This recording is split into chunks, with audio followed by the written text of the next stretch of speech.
You can sit closer. What a remarkable, like, twist of fate, right? You literally owe your marriage to the show. Like, the my two of you, child, everything. Everything. Yes. Everything. So it was, well, you were on the show 5 years before Cassie came, right? Probably, at least that, yes. Yeah, 5 lonely years. 5 lonely years. She came into your life, and then the two of you got married, it's been 20? Is it? No, Not quite 15, 15. 15 years? 15 and a half, yes. And it feels like 30, guy? but, you know. Was it? Okay, describe the first time that you saw one another, and then first scenes, and then was it love at first sight? Everybody needs to know. No. Actually, we'd met in a bar, and she thought I was a jerk. So, and I had too many drinks, and I didn't remember. Oh, wow. So when she came to the show, I said, "Wow, she looks familiar." What? Oh. Gave her a big hug, and I went, "Uh-oh, this is trouble." Yeah. How did you remind him? Well, it was interesting. Our first scenes that we did together, I think they aired earlier in the segment. Blair falls off this horse, and actually I was cast. I was a recast, and so turn around and it's me, and I immediately after it airs, Linda Gottlieb, the producer at the time, calls me up and goes, "You can't play this." And I said, "What are you talking about?" "You're playing the end of the story. You're playing too much chemistry." And I'm like going, I can't control that. But you know what's so funny is Max and Blair, throughout the years, have had this relationship, this kind of War of the Roses relationship. Oh, yeah. But how was it knowing you had this kind of relationship and then you still had to go home together? How was that? Well, the going home was easy. It was very, no, together and happy. You know, you'd have these wonderful scenes and threaten each other's life or have these wonderful, torrid love scenes. The problem came when we started having love scenes with other people. Yeah. Okay. And then going home after that, because your partner's there watching in the studio. It's very, very tough. Jealousy, you know, is love's shadow. So it is hard. That's what I say anyway. And it was really difficult. I mean, believe me, any actor, we can know that it's all technical and stuff, but you're watching, you go, well, that's my man up there. He's like, I don't think he should be doing that. He's saving that for me. Did you have She handled it a lot worse than I did. Put it that way. Well, listen, I am an aging slut. Blair, you know, I have made... You gotta love her. Blair is every woman's dream. Yes. I'm making a career out of it, honey. And every man's nightmare. I'm going to ask you about Todd. Yes. About the relationship between you and Todd and how you always found this sort of bad boy who you found good in. How did that work for you? Well, you know also that Todd and Blair are so dysfunctional. Todd especially is so dysfunctional. Yes. And there is a human element to these characters that you really, really want to root for them. I mean, Vicky's tried to save Todd his whole career, and Blair and Todd together are trouble, but we're entertaining. And I think that's the entertainment factor of those two characters has been the strength of its longevity. Yeah. I'm going to add to the mix here, because before Max locked eyes with Blair, there was a certain sexy redhead who had his attention, and unfortunately, she didn't always seem to return those same feelings. Take a look. Repeat after me.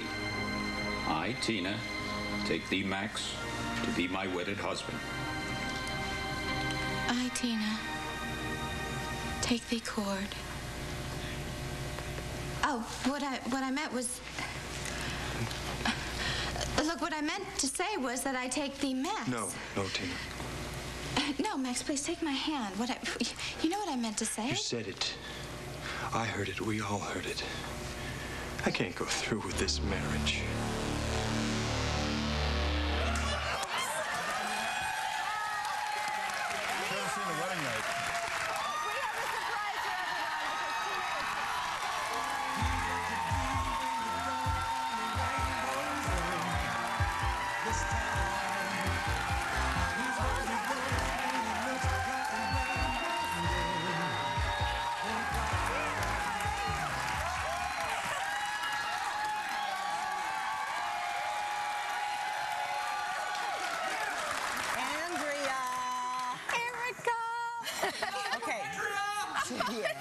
Tina had feelings for Max. Yes, I did. She always loved Cord. I did. What was special about that relationship? The one with Cord, you know, from the minute that Cord showed up, there was just John Loprino, who's not here today, but he was, there was an instant chemistry, and I think he brought out a sweetness and a naturalness to Tina that, you know, didn't always show being the sort of flashy, witchy character that she was.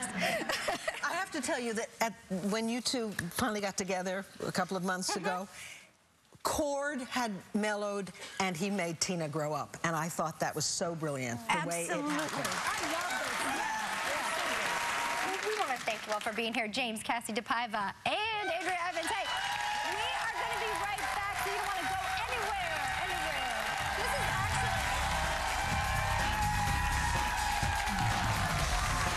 Up next, the Views making daytime history with the return of Judith Light, the woman behind one of the most shocking moments in daytime history.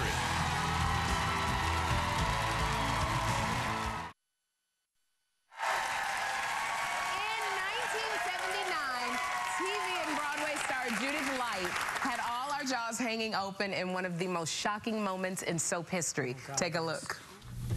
How much more do you want, Mr. Galveston? Haven't I said what everyone wants to hear? What you want everyone to hear? That I am a common hooker like Katrina Carr?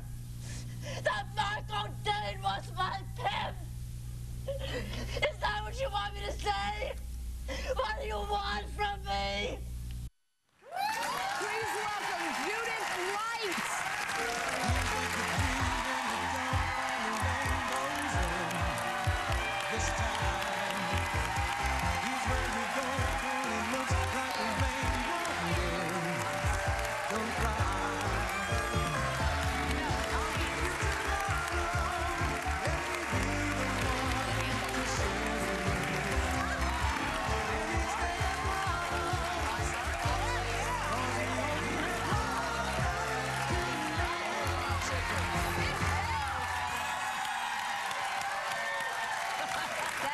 Thank you. So gracious, you guys. Hello to all of you. I'm going to give you that Emmy all over again. Okay, honey. Thanks. I'll give you some, too. Now, you joined the cast of One Life to Live in 1979. You played the character of Karen Wallach. That's right. You were a doctor's wife by day. That's right. And you were a prostitute at night. That's right. And we saw I had that life once. Did you? Yeah. It's exhausting. It's overrated. Now, that too. you didn't think you'd ever end up on a soap opera. No, it's not that I didn't think I would end up on a soap opera. Okay. I distinctly said I never, ever, ever would be on one or do one. Why did you say that? Because, and I had said that when I came to New York, I'd been in repertory theater for years in the same place that actually Erica was in, which is one of the places was the Milwaukee Repertory Theater. And I came to New York at the appropriate time after I'd been in rep for a little while, and I said to my parents, who were living in upstate New York, I said, you know what, I'm never going to do a soap opera and I'm never going to do a sitcom, just so you know. Clearly, I am not a person of my word. So, I was really down and out. I was broke. I didn't have any money. My unemployment was running out. And my agent called and she said, they want to see you for a standby, an understudy for a day, because there was an actress who was playing the part before me who was not well.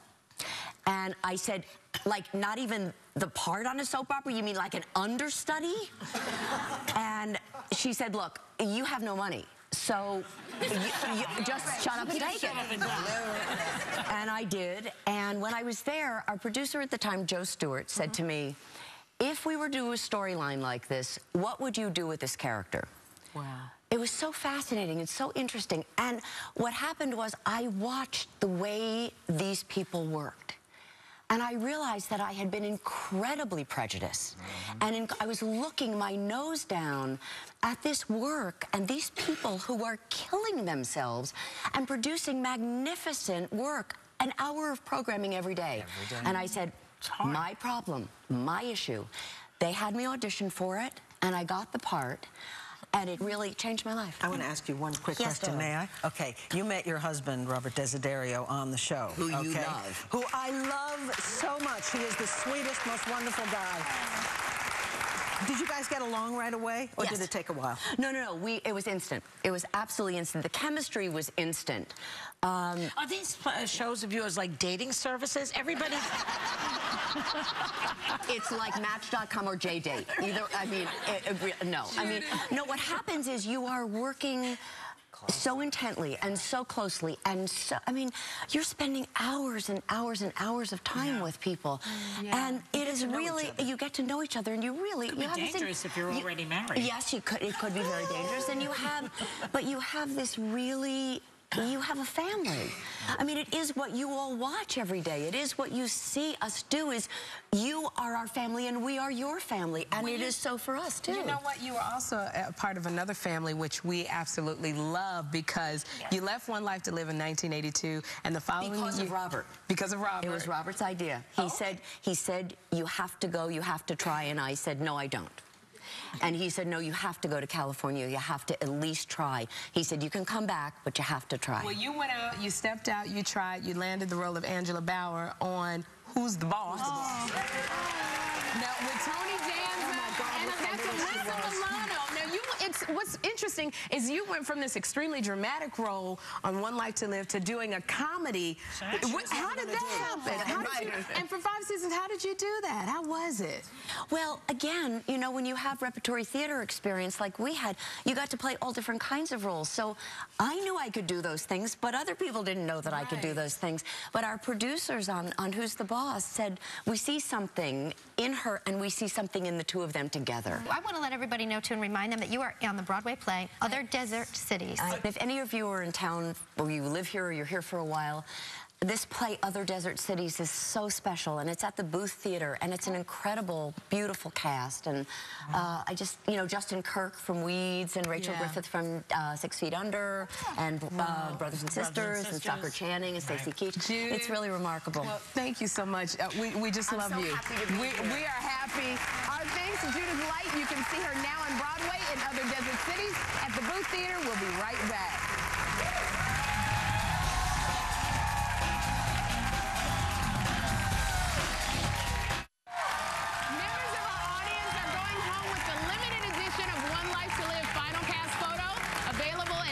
Daytime, fans.com, and the Soap Opera Digest and Soap Opera Weekly One Life to Live tribute issue.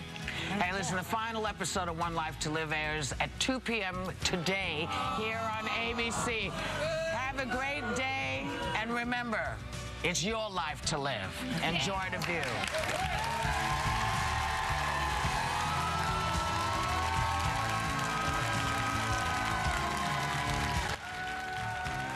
It's a new year, a new show, and a new start. ABC Daytime's The Revolution series premiere Monday afternoon on ABC.